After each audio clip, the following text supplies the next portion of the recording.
Bueno, buenos días. Les doy un saludo y también les doy muchas gracias por prestar atención a este canal donde vamos a continuar hablando en este video del maravilloso mundo de la vida, hoy con la introducción al ADN, ácido desoxirribonucleico. La naturaleza nos sigue sorprendiendo con la estructura de la célula. El ADN, que es el gobierno de la célula, el código de la vida. Para los que no me conocen, yo soy el doctor Alberto Rivero Oliva, graduado en la Universidad de La Habana en el año 1977, involucrado en la cirugía desde ese año.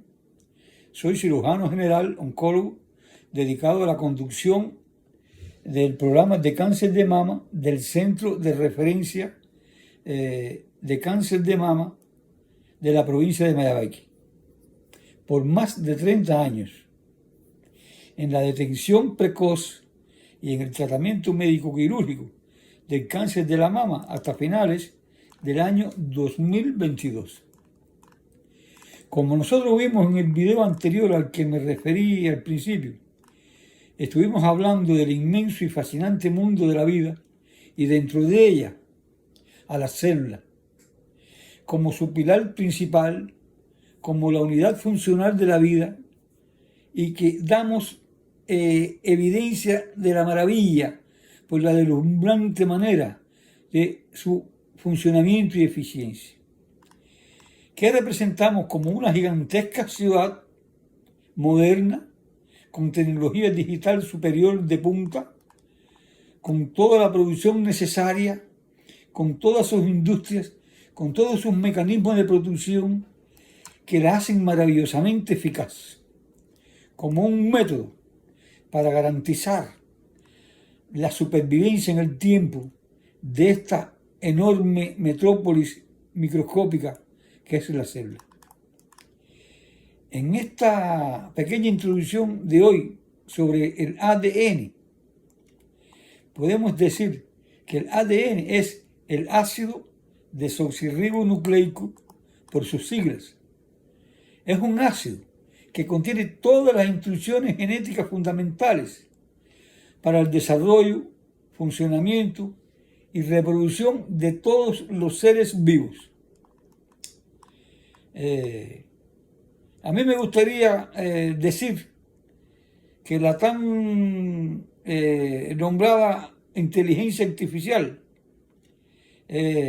no es otra cosa que tratar de imitar al ser humano, es decir, de imitar el código genético del ser humano. Estas instrucciones genéticas son fundamentales para el desarrollo, el funcionamiento y la reproducción de todos los seres vivos, que son incluidos los virus. Los virus, que aunque no son seres vivos como tal, pero son una nucleoproteína cubierta por una capa de proteína, es decir, un nucleótido, que vamos a ver más adelante. Que estos nucleótidos permanecen inertes fuera de la célula, pero cuando entran, se aprovechan de todos los mecanismos de reproducción celular, como moléculas de ADN que son, para producirse y reproducirse con gran rapidez y después salir a infectar nuevas células y producir enfermedades que pueden ser muy peligrosas. Estos son los conocidos virus estructurales del ADN. También el ADN tiene otras responsabilidades. Responde a la transmisión hereditaria. La función principal de este ADN es el almacenamiento a largo plazo de información para construir el resto de los elementos componentes de la célula, principalmente proteínas y las moléculas del ARN, ácido ribonucleico. Los segmentos de la cadena de ADN que llevan información genética son los denominados y conocidos por todo el mundo genes. Este lo lleva en los genes, cuando queremos hablar de una particularidad específica de una conducta o de tal que tiene cualquier miembro de la familia que es igualito a uno que anteriormente conocieron. Este lo lleva en los genes. Las otras secuencias del ADN regulan esta información genética que se hace a través de regular la función de este mecanismo. Que este mecanismo actúe adecuadamente en el momento que le haga falta, de la forma que haga falta, donde haga falta y para cuando haga falta, y parar cuando sea necesario, para el desenvolvimiento de la vida y de las células del organismo que forman parte. En resumen, la función principal del ADN es guardar y transmitir la información genética para el desarrollo, el funcionamiento y reproducción de todos los seres vivos del planeta, es decir, de toda la flora y la fauna. ¿Cómo está compuesta esta mágica molécula de ADN? Pues bueno, imagínense una escalera de las que usamos en la casa para cambiar un bombillo cuando se rompe. Esta escalera está formada por dos barras largas, que en el caso de las moléculas de ADN, estas barras son interminables. Y estas escaleras, estas barras están unidas por los peldaños, que tiene uno aquí, uno aquí, uno aquí, que es por donde subimos. Y en la cadena del ADN se llaman puentes de hidrógeno. Es decir, estos enlaces que unen una cadena con la otra se llaman, o que unen una hebra con la otra en la cadena del ADN, se llaman puentes de hidrógeno. Es decir, en la molécula de ADN las barras se llaman hebras y los peldaños se llaman puentes de hidrógeno. En la molécula de ADN, las hebras están formadas por una estructura molecular compuesta de un azúcar que se llama desoxirribosa, y de ahí le viene el nombre de ácido desoxirribonucleico a la molécula del ADN. Esta molécula hasta aquí se llama base nitrogenada, porque contiene nitrógeno en su molécula. Después se le une o se le agrega una molécula de otra sustancia conocida como fosfato, porque son dependientes del fósforo, y después de esta unión, la molécula entonces se conoce con el nombre de nucleótido, que es la molécula a la cual nos referimos cuando hablamos anteriormente de los virus.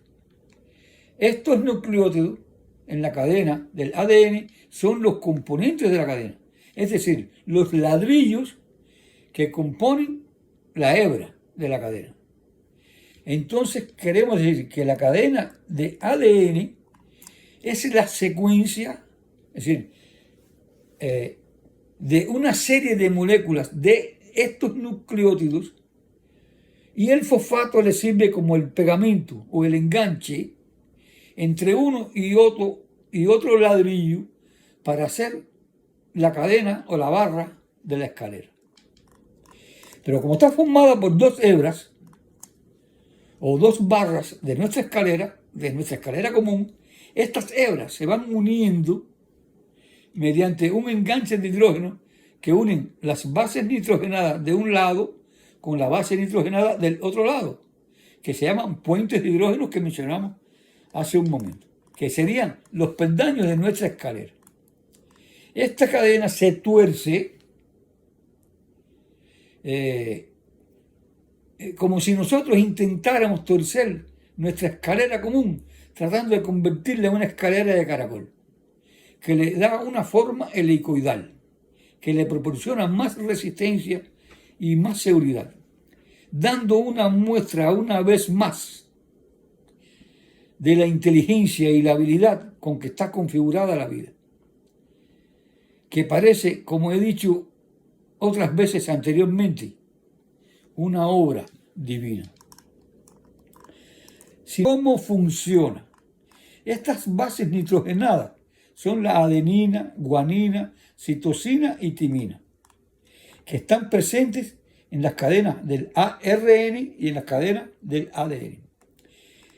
En la cadena del ARN hay una variante. No existe la timina, pero se sustituye por otra base nitrogenada que es el uracilo.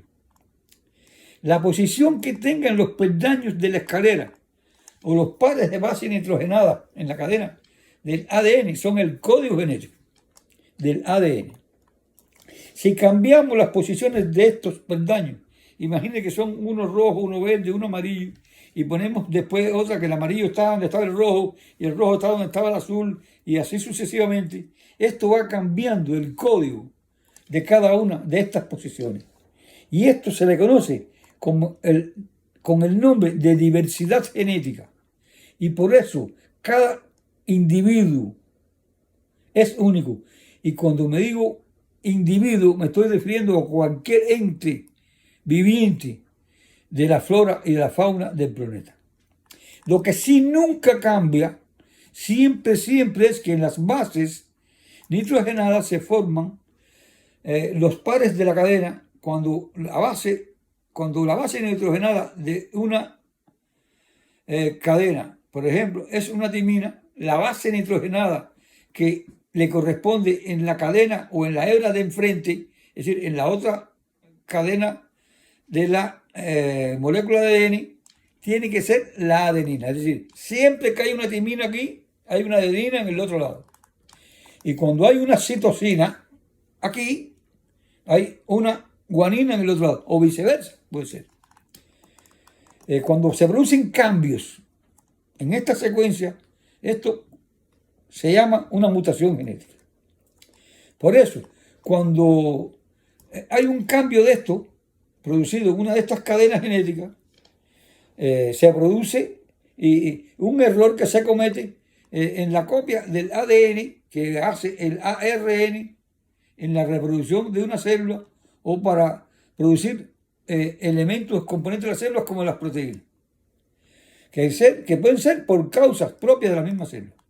Cambia el código de la cadena que se está copiando, que traduce una información diferente, un código distinto para la proteína que va a ser fabricada.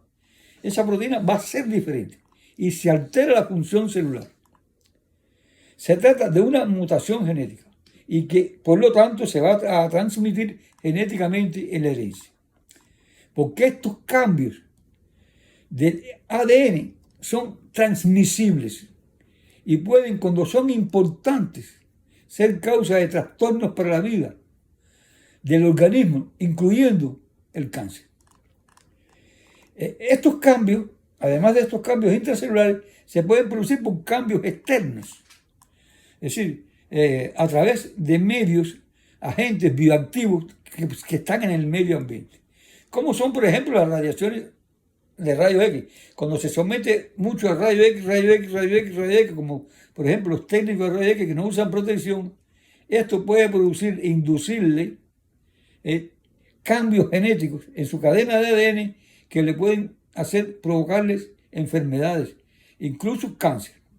Otra forma de este ejemplo son las radiaciones, la radioterapia, que se le dan a pacientes con enfermedades de algunas naturalezas y que cuando son sensibles también le pueden provocar cambios en algunos elementos y sectores de estas cadenas de ADN y que el código de esa proteína, de esa cadena de ADN, que va a transmitir el código de la proteína que se va a producir, la proteína viene con cambios, que esto se transmite con herencia y puede producir enfermedades, como dije, incluyendo el cáncer.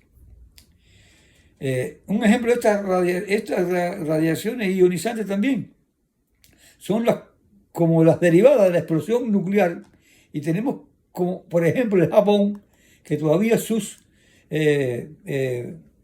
pobladores sufren consecuencias de enfermedades genéticas producidas por la influencia de radiaciones que cambiaron el código genético y que los hacen susceptibles a padecer enfermedades. Otra causa que es importante es la presencia de radicales libres. ¿Qué son los radicales libres? Bueno, los radicales libres son sustancias, metabolitos, resultantes del metabolismo celular, ya sea reacciones químicas, bioquímicas, biológicas.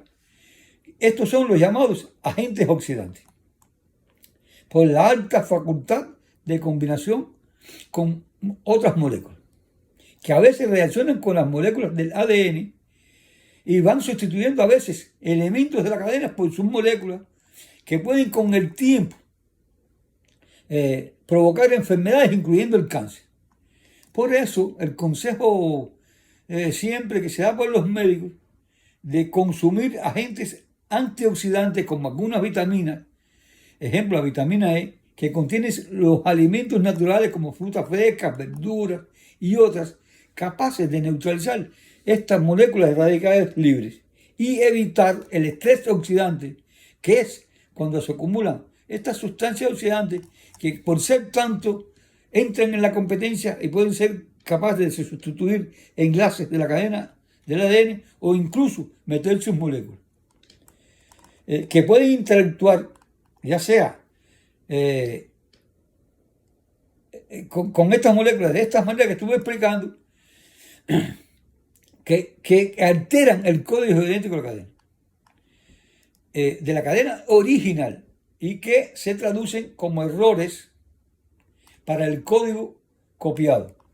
Y entonces provoca cambios en la proteína que va a ser fabricada a partir de este código y que va a ser la causa de enfermedades y que en muchos casos peligrosas para la vida, incluyendo el cáncer, y que se van a seguir transmitiendo genéticamente en su herencia. Como ocurre, por ejemplo, cuando una base nitrogenada de una de las secuencias de la cadena del ADN, cuando tú la cambias por otra, ocurre eso. Como ocurre, por ejemplo, con la anemia falciforme, donde el gen HBB, que codifica la cadena beta de la hemoglobina, se sustituye por adenina. Es decir, se sustituye la adenina por una timina del código del gen. Esto trae como consecuencia que provoca que en la molécula de hemoglobina se cambie el ácido glutámico por una valina, que es otro aminoácido. Esto físicamente hace aparecer zonas en la molécula del glóbulo rojo que tiende a unirse o a pegarse con otras regiones de la molécula de hemoglobina o con otras moléculas, especialmente se intensifica cuando hay poco oxígeno. Esto deforma el glóbulo rojo, lo convierte de un disco bicóncavo que es en su forma normal en un disco con una forma falsa, con una imagen de plátano, que se rompe con frecuencia produciendo anemia y otros trastornos. Bueno, les doy las gracias por llegar al final de este video del día de hoy, ya que es un tema complejo. Vamos a seguir poniendo nuevos videos que van a ser muy informativos, temas sobre esta naturaleza, y los exhortamos a que nos comenten cualquier sugerencia, que se lo muestren a sus amigos para que se suscriban, para que nos den también sus opiniones, nos den like para saber si les gusta o si lo encuentran interesantes e inteligentes para hacer crecer su canal de información, nuestro canal. Gracias una vez más.